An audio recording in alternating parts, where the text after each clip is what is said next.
Hey, are you talking about back in the day? Nah, man. I'm talking about back in the day. Back in the day. Back in the day. Back in the day. Back in the day. Joining us on the Back in the Day podcast is rapper, minister. Yeah. Okay. My good friend, Moses Uvere. How are you, man? Yeah, I'm doing good, man. Thank you for having me on the podcast. I'm excited. Of course, dude. I'm real excited about it. Okay, so talk to me a little bit about your career as a whole. How did it start? How did you get into hip hop? Yeah. Is it something that you always wanted to do? Is it something that just kind of happened? Yeah, it was one of those things where I always was just a fan of the culture from afar. Okay. I had experiences growing up where I intermingled with the culture. We lived in some areas where hip hop culture was really prevalent for periods of time in my life, but I had no idea that I could participate in the culture.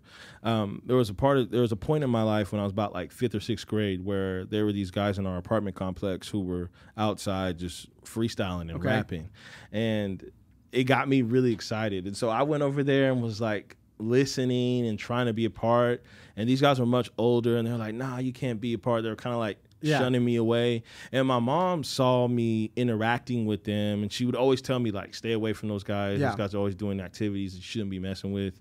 But I was just drawn to like how cool they were. Like they had chains, they had nice cars, they had all the freaking beautiful women around them. So I'm like, those are the things I want. So if I want those things, I got to learn how to rap. That's kind of like how it started for me. And so I asked them like, hey, how can I get the things y'all have? And they were like, no, you're too young. You can't do the things we do or whatever, but we'll teach you to rap. And so I just sat in the circle while they would rap and practice, and I just started picking it up little by little. I started like memorizing different rap songs growing up. So were they freestyling or were they like when they're going around the circle, were they doing stuff that they had written? It was all freestyle from what I knew. I didn't even know people wrote their freestyles until like I got much older. I thought it was just like everybody's coming up with this stuff off the cuff. And it would be something they would always do. Like those older guys would just be talking and they would be like, man, she a snack. And then another guy would take a lyric and be like, dang, and she got back. And the other guy would take a lyric and be like, I'm about to get that. They would just do that all the time. And I was just roaming with them as they went to go play basketball or whatever. And to me, it was just dope, like how they just were always like bouncing off each other. And then I eventually moved out of that place and moved to Carrollton and just became a fan of the music and just always listen to music. Yeah, and just always was a fan of the culture. But then I got to high school and I just got the courage. My little brother was recording raps at our house, and seeing him do it, I was like, man, if he can do it, I can do it. And so that got me in it, just like experimenting, and then from there it evolved. In that time frame, so brothers making raps, you're enjoying rap music, and you were at one point freestyling a lot. Were you writing in between that, like writing stuff down? My parents had me in church, or my dad, had me in church every Sunday. So every time I was in church, church was always like super boring. I never liked being in church. So what I did to pass that time was always like write raps and always write poems. But it was like back in the day when like writing poems was like how you could pull a girl or something like that, because it was like, used to write notes and share notes, and so I would try to write really dope poems and try to slide them to females, and so I'd practice those and write those every Sunday during church. Getting real emotional. I was doing all the most. I was listening to R&B songs, trying to catch. Okay, they said beautiful when connected to this word, and they talked about flowers, and so I said all those things just to learn how to like rap and write poems to get girls and be cool. I just thought that's how you get girls, was with poems. And it never worked. I never got a female giving her a poem and her being like, yes, that never worked. So if you listening to this, don't write no poems. That ain't gonna work. So you go. When do you go from poem writer to trying to get girls to getting dissed by girls to getting on stage and actually rapping? Like when does that happen? Yeah, so at that time, I started writing poems and raps in church. Some of my friends were doing that too. I kind of involved them and was like, yo, check this out. What do you think? And so we all were kind of like writing raps together. Then we started a group. And so when we started a group, we bought a bunch of recording equipment. We learned how to make beats. And from there, we got our first opportunity to rap at like this apartment complex was doing like a celebration for their Tenants or whatever. Tenants and stuff like that. And so we heard about it. We told them we rapped, and it was way out in McKinney, and we drove all the way out there, and we had a little CD with all our beats, and we just rapped on them. That was the first time I ever rapped in front of anybody. Okay. From there it just started to evolve. Okay. We just started hearing about like open mics, or this church might have an event, or this YMCA needs something, and we just always said, hey, we'll try, hey, we'll do it, hey, we'll do it. And you know, as a group, we were trash, you know what I'm saying? We was horrible. We was up there like rapping off beat. I remember one time we rapped at this YMCA, and we burned a bunch of CDs, and we were like, yo, we're gonna, in the middle of the raps, we're just gonna throw the CDs out there and see if everybody grabs them. I remember us planning that, thinking that was gonna be the dopest thing. We get up there on the stage, we're all rapping and rocking. My homeboy looks at me, he's like, yeah, I got it, bro. And then he looks at me, he throws the CDs, they go straight to the ground, don't even hit the audience. You know what I'm saying? And we're looking out here, shatter. Man, it was just like, that was the hit. Like at that moment, I was like, I really like doing this, but I don't know if we're good yet. You know what I mean? So it took a while to get there, but we just weren't afraid to get made fun of or get booed because we just like being a part of the culture. So like you're going from, so in comedy, the way you get started in comedy is you hit open mics, right? That's open mic, open mic, open mic, open mic, open mic. Then someone sees you and say, hey, you're actually kind of funny. Why don't you go do a real show movie? Do a showcase. And then that turns into maybe some other work, and then other work. How is that like in the music industry? Yeah, that's a good question. So with the music, you kind of have to build a reputation. Okay. So people begin to find out like, oh, I was at this thing, and there was this guy named Moses who was pretty good. Okay. And so that's kind of how it works. It's not necessarily the venues. It's more of, can you get in front of people and capture them? So being in that group, I learned to get more comfortable with being in front of people, because I was always kind of shy and a little bit reserved. And eventually I went to college, and then I met a guy who heard me rap like in a freestyle circle where everybody was just, and I was always the guy that was like, yo, that's freestyle. Like I'd find all the rappers and would do that. And we were freestyling, and this guy happened to hear me and was like, hey, I work for this radio station, and I develop artists, and you have something, and I'm working with this guy who's a producer, he makes beats, and you have something special. And I was like, oh, awesome. And so I told my friend about it that I was in a group with. They met him, and they didn't like his style. They liked mine. And that was like a defining moment. Like, was I going to remain in a group with him, or was I going to choose to follow this guy who says he could develop me and help me become a better artist? And I decided to follow him. And, you know, that hurt our relationship. But however, it opened up an opportunity for me to really grow. So I got in a room with just better artists and better writers. And I kind of adhered to the environment and grew with the environment. So as I started making better music, I just started finding opportunities. Like anywhere I could rap, I went. So I mainly started rapping like at my college. I was going to a college in Oak Cliff called Christ for the Nations. Okay. Yeah. I went there for a little bit, and I just started rapping there. And then I got an opportunity to rap at the Double Wide, just randomly. I just like sent them a message and was like, yo, I rap. And they were like, okay, we'll let you come. And I showed up there with like 50 people. And they were like, what the heck? Like, and so they were really impressed that I had so many people there. And so then they gave me an opportunity to come back. So I went back there, and then I connected with another guy there who was like, hey, I do sound at the Prophet Bar. I'll give you the email to this guy, and maybe you can get on. And so I go and send them an email, and I'm like, hey, I rap. And they like, okay, we'll give you a shot. I show up, and then we go to the Prophet Bar, bring 100 people there. And they're like, who is this guy with this many people? And so I just started building a reputation of being a guy that brought a bunch of people to an event and would really try to engage the audience. From there, I just started randomly meeting people in each environment, and each environment I went to, another person gave me an opportunity, and then another person gave me an opportunity. And that's honestly how my entire career has been. It's been 100% like word of mouth and me just sharing my music with people. Sweet, man. So like you're at Christ for the Nations during all this is going on. Mm-hmm. So are you studying at that point? Was the goal to get into ministry? Like, were you trying to be a minister? Like, what was the goal while you were at Christ for the Nations? It was wild. So I graduated from high school, and I graduated in the top 30% of my class.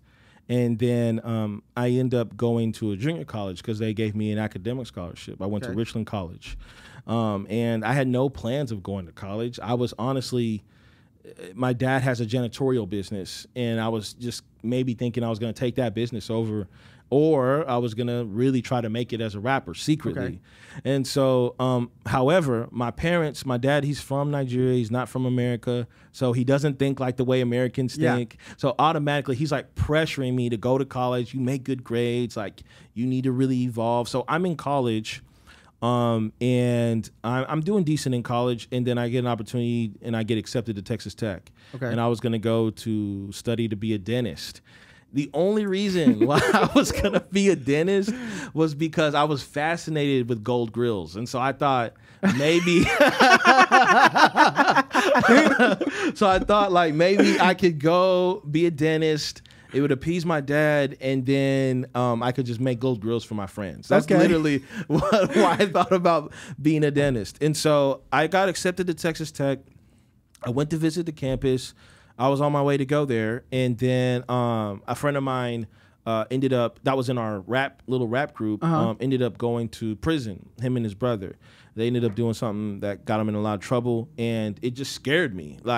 And that caused me to kind of ask some questions like, okay, is God real? Does he exist? I grew up going to church, always hearing about God, but I never made like it real for me. Yeah. So seeing him go to prison scared the mess out of me to say, maybe I need to reconsider my choices. From there, I just tried to be sincere. And as I went to church and was open, I just had an experience that was, I can't really define it other than like an encounter, I believe, with God. Okay. And from there, I said, you know what?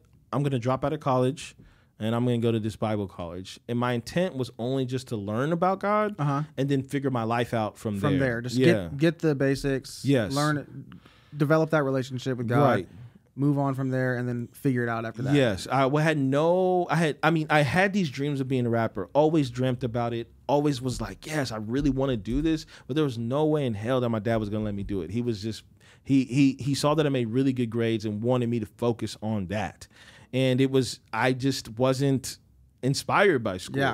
Yeah. So I go to Bible college just with that intent of learning more about God, but then I meet all these artists and meet all these rappers and meet all these musicians that are using their abilities and their talents, and they're proclaiming that they're doing that for God. So I was trying to reconcile, how can you do this thing for someone you can't see? Like it was really hard for me to understand intellectually how they were doing it. And so, but from there, they were so talented. They were like way better rappers, dancers, singers than I was. Being in that environment just rose my talent. And from there, it inspired me to make music for these people. And so I did. I just made music strictly for my friends and the people that grew up in my neighborhood and these people at this college. I had no intention of it going any further than that.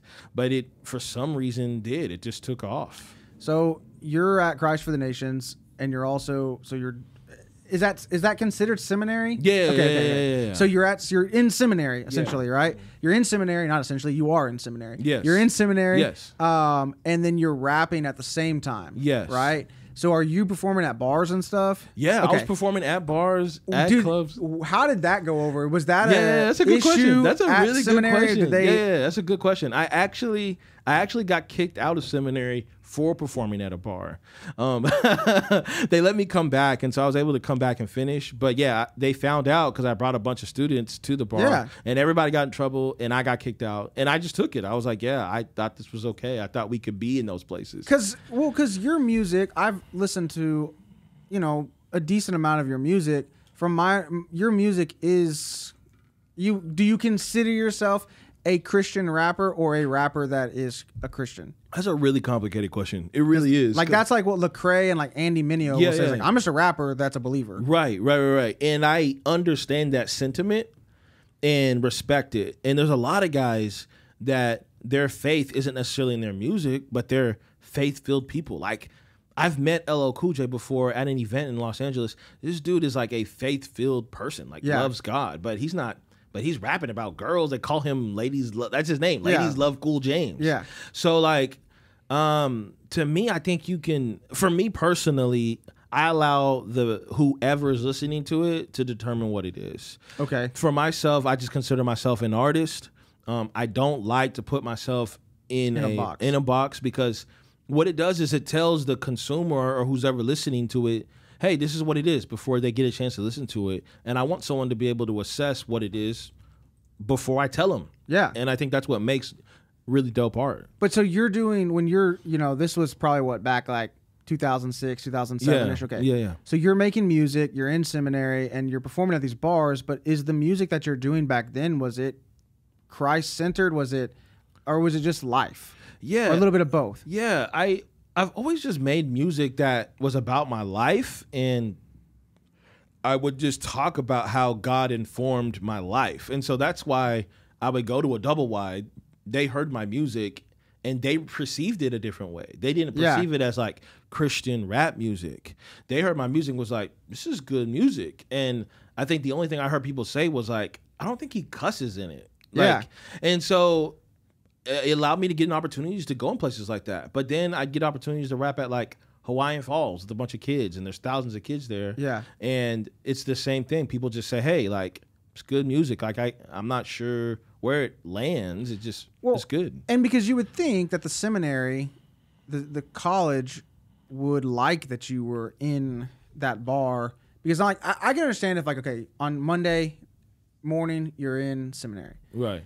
But Tuesday night, you're at the bar and you're talking about like bitches and like, you know, it's like, Moses, chill out, dude. Like, which one are you? But it's that's not what your music is. Yeah. So you would think that it's like, okay, well, that's kind of what we're supposed to be doing, is bringing Christ to the nation. Right. You know, so it's kind of an interesting thing that they would do. Well, it was a little bit ahead of its time in that season, and people just didn't know how to reconcile it, because when people heard rap music, they associated all these things. Yeah. And I came from an environment and a culture where I met guys and lived in an environment where there were guys that were aggressive and did things that they shouldn't have done, but not all of them was bad. And some of those, and a lot of the music that they were listening to, it was all informed from what they were seeing in their environments. Yeah. It wasn't like meant to, I'm going to manipulate you to having sex, so I'm going to put it in a song. It wasn't like with this intent to be evil. It was like, we live in an environment, these things are happening. Yeah. Let's just share it in the songs. And I like how you said, like, you know, that it was before its time, people hadn't reconciled with that. Because, like, you know, it is true how people perceive rap music. I remember maybe a couple years ago, I had a rap song on, right? And I think it was Andy Mineo, or it might have been Lecrae, one of the two. And I don't remember where I was at, but they're like, you need to turn that off. That's not appropriate. And I was like, well, have you listened to the words? Because that's you're just hearing a beat. Right. You're hearing a beat, you're hearing someone rap, and you're going to assume that what's going to come next. And that's not what's going to come next. Yeah. You know? Yeah. So it's real interesting how that goes. So now you're going from, you finished seminary, right? Yeah. And then are you hitting the road? Is that kind of what happened next? So yes, that's exactly what happened. So I'm in seminary where I'm writing these songs, sharing these songs with my friends, thinking about the people from my neighborhood, thinking about my family members, thinking about the people I'm going to college with, and I'm writing these songs strictly for them. We write this album and we finish it. I do a massive album release party where it's like 200-300 people. We did it right there at I guess they used to call it Live at Mocha. I don't know what they call it anymore. It was like a church/venue that it's right here in Deep Ellum. And so we did it. We did an event there. 200 people came out. People were really excited. There was like all of a sudden like this buzz. People were just talking about me frequently. So then I happened to go to church, and I came back to my old church when I was home from college or whatever, and I get outside. I kind of call some kids over. We start rapping. I put the beats on. We just start freestyling. And I'm kind of like showing kids how to do it.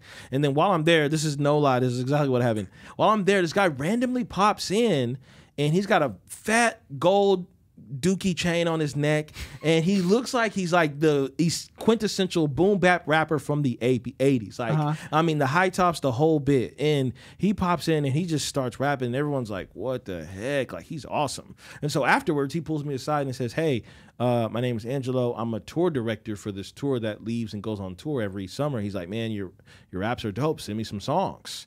And so I did. I sent them some songs. And they loved the songs, and they said, "Hey, we're gonna give you an opportunity to be on this tour. You're gonna travel about, I think we traveled 15 states, and for a solid month in the summer." And so I went to the college I was at, and I was like, "Hey, can I do this?" They let me go, and so I did. I went, did that tour for a month. I just finished the album like in April. Met this guy like in May, and then in June I do this tour. Yeah.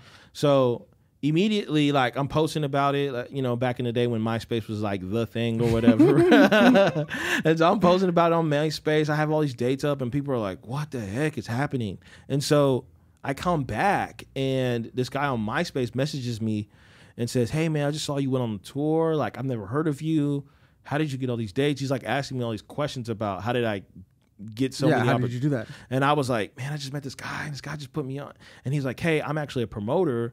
Paul Wall and 2 Chainz are doing 2 shows, and we'd like for someone to open for them. Would you want to open for them? And I'm like, what? Like, that was like a dream come true moment. I was like, are you serious? And at the time, 2 Chainz, he was called a Titty Boy, and he was in a that's a terrible name. Apparently, because maybe worse than 2 Chainz. Like, you know what I mean? Like Right. How do you have the 2 worst? The same guy has the 2 worst names. It's horrible. Yeah. So it was crazy. So yeah, I get a message on MySpace. This guy invites me out. We go. We do 2 shows. We do one in Abilene, one in Lubbock for like thousands of people. I get to meet 2 Chainz and Paul Wall, talk to them about like the industry, and they're like advising me, and it's really just mind blowing. From that opportunity, like, people just started randomly messaging me. Like, one person. What year is this? This is probably like 2008. This is 2008. So this is post like the Mike, who is Mike Jones, like all of that's already happened. Yeah, that's happened. Okay. And people, and Paul Wall's still really big at that time. Okay. Like, and he was still a really big deal, but it was kind of dying down, and Drake was kind of starting to come up. So the shift was happening. The style was changing. Yeah. No more of the chopped up. Screwed. It was right on the cusp of that. And so, yeah, I mean, it was great. So after that opportunity, I started traveling. I get invited back next summer to do the tour, but this time they give me an invitation to do 45 dates, which would cause me to be gone for 4 months. And so it was the longest I've ever been on tour. I've never been on tour any longer than that, and frankly, I will never go on tour that long again. It was crazy, but yeah, we traveled basically all 50 states, and yeah, we were just rapping in random places like skating rinks and bars, clubs, churches, everything, skate parks, all kinds of stuff. And so those opportunities then gave me all these connections to all these places. And so they just started inviting me back. And every year they would invite me back, plus me jumping on this tour. Then I'd meet another artist, and I'd go on another tour. And so now at this point, I've done 10 national tours, 1 international tour. Where all did you go internationally? I only went to one country. I went to Nigeria. Okay. And so I was there for 60 days. We were scheduled to do 35 events, all hotels. But it was at a time where the presidency was like at its highest.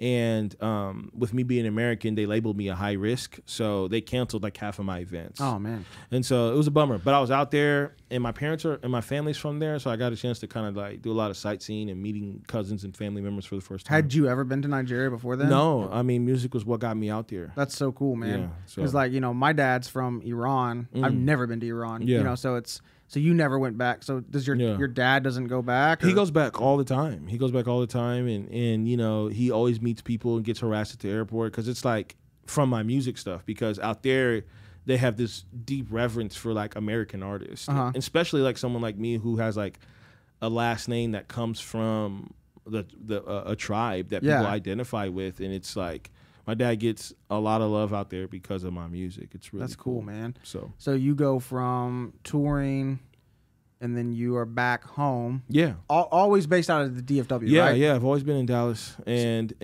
it's always been in Dallas has always been where all the music I've ever written has been written, and I like that. I like being able to say that it comes from here, because when I get to go in other expressions in other cities, I get to fully express like, yo, this is me, but it's also my city too. Yeah. So it's really cool. So like you moved back from Dallas, and when did you get more into ministry? Like, because I know you were a youth pastor for a little bit. Are you still a youth pastor? I'm still a youth pastor. Okay. Yeah. So I started traveling 2008, 2009 a ton, meet a bunch of people. I signed a record deal in like 2010. Okay. I met the A&R at a wedding. One of my best friends was getting married. He happened to be at the wedding. He was like, he freaked out because he saw me and was like, I just heard your album. It's awesome. He signs me a deal. I signed a joint venture. I signed an indie deal that was a joint venture with Universal. So I put out 2 albums with them, went and did a few more tours. Then I went independent. When I went independent, that's kind of around the time when I started to explore ministry. And so it was kind of weird. Like, my platform grew really quickly, and I kind of just hit a weird place in my life where I kind of became more recluse, because I started going places and like people were wanting to hang out or take pictures, or, hey, could you introduce me to this girl? And always felt like people were trying to take things from me instead of like bringing value to my life. And it was hard for me to distinguish like who really loves me for me, or who wants to be in my life because they care about me. At this time, like, I'm still trying to reconcile my faith. I start getting kind of distant from God, because like you live in this world where like you're getting catered to and cared for every day. Like you kind of, I just lost touch. And so I ended up getting my girlfriend at the time, who's my wife now, I ended up getting her pregnant, and we ended up getting pregnant, having a baby, and that causes me to say, all right, I need to refocus and reorient my priorities. Yeah. And so I do. I quit traveling. I went and got a part-time job, and was just kind of like doing that for a minute. What were you doing as a part-time job? I worked for a company that stocked magazines in like all the grocery stores. Was that your first? That was my first real job? Yeah. How old were you when that happened? Shoot, I was like 26, 27. And what was that like, having to work a job that you have no passion That for? was the craziest thing I've ever experienced. Like, I've heard people talk about it. And now, I used to work odd-end jobs in between tours. If someone was like, hey, could you help me move this? I'll pay you $100. Yeah, like, but never like clock in from this time. No, this is my schedule. That was the first, and that was weird. It was really weird. I still had a lot of time because my manager didn't really manage me. They were like, hey, these are the places you got to hit them when you can, but you got to make sure you get them done by Friday. So I had a lot of autonomy still and freedom. Yeah. But yeah, it was weird being told what to do. And then from there, I ended up working part-time at a bank, because I'm stocking these magazines, and there was like a bank in one of the stores, and they asked me to work for them. And so I did. I worked at that bank for a little bit. I was still doing events and traveling, so I worked like 15, 20 hours a week, but that was really weird. People just saying, hey, like, you need to tuck in your shirt, or hey, you need to do this, and hey, you need to do that. And I was a horrible employee, because I'm like, I've always just worn what I want. I've always just done what I want. Hey, you need to care about this thing that you don't care about. Yeah. that's, you know, like, oh my God, it was so crazy. And so during that season, my girl gets pregnant. I get a job because I feel like that's what I'm supposed to do. But at the same time, this is the first time like someone has stepped up and said, hey, I want to just be invested into your life because I care about you. And they made it known to me. And so it was an older gentleman that was like kind of mentoring me and talking me through like marriage and American culture. Because like I grew up in a house where I learned all these African cultures and these African isms, but then I couldn't reconcile them in America because like my dad would talk about certain things, but then I'm like, everybody's skateboarding and eating pizza, and those, they don't apply. And so he kind of became like a father figure type of thing for me. And through that, he had a connection to a church that needed a youth pastor. And he was like, hey, I think you're ready to do this. I was like, bro, you know that I got my girl pregnant. Like, you sure you want me to, you know what I'm saying? Is that cool? It's like, can we, so that was like challenging for me to reconcile, like, man, God can use anybody. And I was like, well, I'm just going to stand on that soapbox and be like, hey, I'm the guy that shouts pastor that got my wife that's not my wife yet, that I live with, pregnant, and it's okay. Like, God still loves you. He can still use you too. And so I kind of like stood on that platform. And so I started doing that in like 2014. So I've been a youth pastor now for the last 6 years. Okay. I worked at that church for about a year, and then I got an opportunity to work at a church in Irving. And so I've been working at that church for 5 years. And yeah, that reset me. It reset me and kind of got me focused back on God and focus on what's most important. When did you start your nonprofit Culture Makers? And tell me about that. Break down to me what Culture Makers is. Really explain it. I want to know a lot about it. So, okay, it's crazy. So I get this job working at this church in Irving. It's a massive mega church. There's thousands of people, multiple millions of dollars, millionaires that go to the church. So I get exposed to this really higher level of living. But I'm in this in-between place where I care for these kids that come from these higher affluent areas. So I start to see, like, I don't fit here, obviously, but I also realize, like, there's real need and significance that can't happen, like, in the church because of all of the, like, barriers we've created. Yeah. We've created these, like, preconceived notions and thoughts of, like, what a pastor is and what you should preach and how you should preach it. I mean, it was still hard for people to even reconcile, like, weren't you like rapping like in a bar, but now you're a pastor? Yeah. Like, it was really hard for people to fully believe that I had the best interest in mind. So during that season, I write an album. I put out this album. This album was my highest performing album. It charted on iTunes. I get booked for like another 80 some odd dates. And so I go back on the road again, and then I go back to being part-time at the church. And so I'm kind of doing both. And during this time, I meet and get an opportunity. My manager at the time got me an opportunity to meet this woman who's the lieutenant of the Garland Police Department. Okay. So I meet her there, and this is at the height of when, I don't know how I'll remember, like 4 years ago, where there was shootings that happened in downtown. In Dallas, yeah. And so at that point, I meet her. She's like, hey, citizens don't want to mess with police officers. I've been hearing good things about you. Can you help us reconcile the differences? I shot a music video at the time 4 years ago that kind of like honored the police officers, but also honored like and respected Black people and Black culture. And I tried my very best to kind of marry both of the worlds. Okay. And the officers in this police department in Garland really loved it and was like, hey, we need you to help us like connect with citizens. So they threw these massive parties where they go into the worst neighborhoods in Garland, and they asked me to rap, and I would rap or throw a party, and then I would just speak and say, hey guys, like, not all police officers are trying to hurt you. Hey, police officers, remember that if somebody's Black with long hair, that doesn't mean he's a threat, you know? And I would kind of be that advocate. And these police officers had this deep connection with God, but they weren't allowed to talk about God. Okay. And so they said, hey, they came to me and was like, we got to find a way to where we can do this without doing this. And so we brainstormed, and they were like, you should start an organization that will allow us to still do these events, and we can be able to talk about God and point people to God, and the police department won't get indicted for being one way or the other. And so that's kind of how I birthed, was essentially starting to help reconcile police officers to citizens. So over the last 3 years, it's evolved. So now we work in various areas. So we work with specifically low-income families, low-income kids, and then we put on events. So those are our three big tiers: is events, kids, and parents. Okay. And so with parents, we offer like counseling and pastoral like guidance.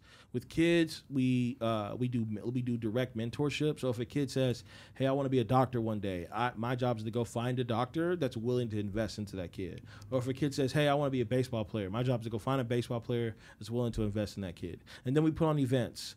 The events that we do is we work with the local government with the city of Garland and with their various departments, and we put on events where the city can be able to connect to citizens, because the city just didn't know how to do it, and they just gave us an opportunity to solve that problem for them. And so That's what we've been doing now. We've added a new department to our organization or ministry, and that's kind of a department of arts, and so that's kind of where I'll be releasing my albums. I recently signed a book deal, so I'll be exploring putting out my first book and putting out some children's stories. We're also shooting videos and documentaries. And sweet, man. And so with that, we want to give kids an opportunity that if they want to rap, they can come to us and we'll help them rap. If they want to shoot videos, they'll come to us, we'll help them do that. If they want to write books and write stories, we want to help them do that and actually help them making it a sustainable career for them. Nice, man. So that's cool. So is that your main focus right now, is trying to build that? Yeah, so that's organization. Yeah, so that's been my heartbeat for the last 3 years. Yes, it was just kind of funneling all of what I do through that. Okay. We recently got a unique opportunity with the church I'm at, where they're seeing that we've been answering and resolving so many problems in Garland. I work at a church in Irving, so it was kind of like, hey, we need you to. They were kind of like, you're in both places. You're kind of split. And I was like, yeah, I know. I'm sorry. I just live here, so it's just a little easier. So they're actually commissioning me to start my own church in Garland. So that'll be the next endeavor that we take on, is, you know, starting a church, raising a leader to lead that church. I might lead it for a little bit, but my hope is to raise someone else to lead it, and we kind of just create the framework and the guidance. And so that'll be the next 3 years, is building that along with the organization. Okay. So we can be able to have this out component where we're serving people's spiritual needs, but at the same time meeting their tangible needs. Man, that's freaking awesome, dude. Yeah. Yeah, that sounds like that's gonna grow crazy. Yeah, You I know what mean, I'm competitive. I do not like to lose, and so I just refuse. I refuse to lose. You know what I mean? Where do you think that competitiveness came from? I know you were involved with sports growing up. You think that's where it kind of? Yeah, I mean, the first time I played organized sports was when we met, like in middle school. So it was like, that was the first time I ever got an opportunity to see like where I measure up and with other people and like my abilities, and that I became obsessed with that. Yeah. And so that was where it birthed for me, and it hasn't left since. So, okay. So here's, the theme of this podcast is stuff from back in the day, right? Like we've talked about all that stuff. This season I'm focusing on hearing people's greatest athletic achievement. Do you have a story for me for your greatest athletic achievement? Yeah. I mean, yeah, it's not much, but I don't care if it's, it's not much. Walk me man. through it. I want to feel like we were there. Okay. Yeah, it's not much, but so I moved to Carrollton from East Dallas, Garland area, which was a kind of a rougher environment for me. I moved into Carrollton, and Carrollton was such a new place for me. I was still getting to know people. And so I get on the football team. I'm on the B team because I don't know nobody. Don't nobody know me. You know what I'm saying? And I get the opportunity to play running back. There was a guy that was the running back at the time. I don't remember his name completely, but he was. Is this seventh grade? Yeah, it was seventh grade. I think, okay. Yeah, I don't quite remember his name, but he was a running back at the time. I originally was like playing receiver. And so they were like, hey, we want you to move the running back. And so they moved me to running back. And in practice, like I was just doing decent. Like I was hitting the plays or whatever. Yeah. So we get our first game, okay? And I don't know who we're playing against, but we're out there first, and we're the B teamers, and so we're kind of scroungy, uniforms are all dirty. I'm like, I got my helmet on sideways. I don't know what I'm doing. You don't know how to put your pads on quite right. I don't know how to put my pads on, nothing. And so I'm out there, and I wasn't out there for kickoff, but I remember seeing these massive bright lights. And we're in this massive field. It feels like it's forever long. Yeah. Because they play in middle school, they throw you on the high school field. Yeah. It's made for 10,000 people to sit there, and 36 people show up. Right. So right. So being in that space was overwhelming and daunting for me, and I was like so insecure and shy. And so first play of my middle school athletic career on the B team was like a play like up the middle basically, and I'm so nervous. I went to coach, but like coach pulled me aside and was like, "Hey, we're getting you the ball first. Just get us 5 yards." That's all he told Yeah. me. He said, "Just get us 5 yards." And I was like, "Coach, can we pass it first?" Like, I was so nervous. He was like, "No, Moses, you're going to do great." And I had only been, like, in that position for a week. So I'm trotting out there on the field, and they... Do you remember the play? You remember the name of the play? Was it? It had to be, like, 34 black, something. maybe? 34, something like that? Yeah, it was, like, 34 something. So I knew I went to the right. That's what I know. And so I get in the huddle. We're talking it through. I'm trying to remember who was the quarterback. I think it was Thomas Stewart or Stewart. Yeah, I don't remember his last Wait, name. okay, so you showed up. Did that 7th grade, and they didn't call it a C. Right, we had 2 A teams Right. and 1 B team. Right, which made no sense. Just call it what it is. Yeah, we were definitely C team. Yeah, for okay, sure. Yeah. And they played.